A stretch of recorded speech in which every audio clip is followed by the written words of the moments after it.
ഡാനിയേലച്ചൻ എങ്ങനെ പറയുന്നുണ്ട്, പഴയ നിയമത്തിൽ പഴയ ഉടമ്പടിയിലെ ജനങ്ങൾക്ക് കിട്ടാത്തതും. ആരാണ് ഈ പഴയ ഉടമ്പടിയിലെ ജനതകൾ? ഇപ്പോൾ പുതിയ ഉടമ്പടിയിൽ എന്തോരം ആൾക്കാരുണ്ട് അല്ലേ? ഈ പഴയ ഉടമ്പടിയിലെ ജനതകൾ എന്തോരം കോടിക്കണക്കിന് ആൾക്കാരുണ്ട് അല്ലേ? എന്തോരം തലമുറകളാണ് കടന്നുപോയത്, എന്തോരം പ്രവാചകന്മാരുണ്ടായിരുന്നു.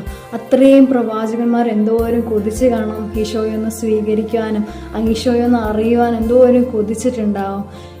നിയമാവർത്തന പുസ്തകത്തിൽ ഇങ്ങനെ എഴുതിയിട്ടുണ്ട്, നാം വിളിച്ചപേക്ഷിക്കുമ്പോഴൊക്കെ നമ്മുടെ ദൈവമായ കർത്താവ് നമുക്ക് സമീപസ്ഥനായിരിക്കുന്നത് പോലെ ദൈവം ഇത്ര അടുത്തുള്ള വേറെ ഏത് ശ്രേഷ്ഠ ജനതയാണുള്ളത്.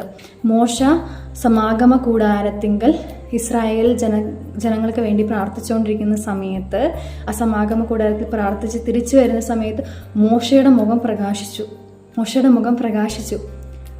ആ ദൈവത്തിൻ്റെ അടുത്ത് പ്രാർത്ഥിച്ചപ്പോൾ മോശയുടെ മുഖം പ്രകാശിച്ചു. നമ്മൾ ആ ദൈവത്തെയാണ് സ്വീകരിക്കുന്നത്. നമ്മൾ എല്ലാ ദിവസവും അഡോറേഷനും കുർബാനയ്ക്ക് പോകുന്നവരല്ലേ? ഈ കുർബാനയ്ക്ക് പോകുമ്പോൾ ആ അഡോറേഷന് വെച്ചിരിക്കുന്ന അതേ ഈശോയാണ് നമ്മൾ സ്വീകരിക്കുന്നത്.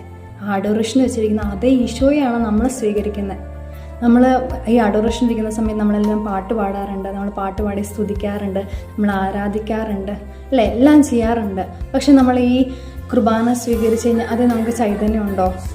അതേ തീക്ഷ്ണത നമുക്കുണ്ടോ? നമ്മൾ കുർബാന കഴിഞ്ഞ് വീട്ടിലോട്ട് തിരിച്ചു വരുന്ന സമയത്ത് നമ്മൾ ഈശോയെയാണോ വഹിച്ചുകൊണ്ട് വരുന്നത്?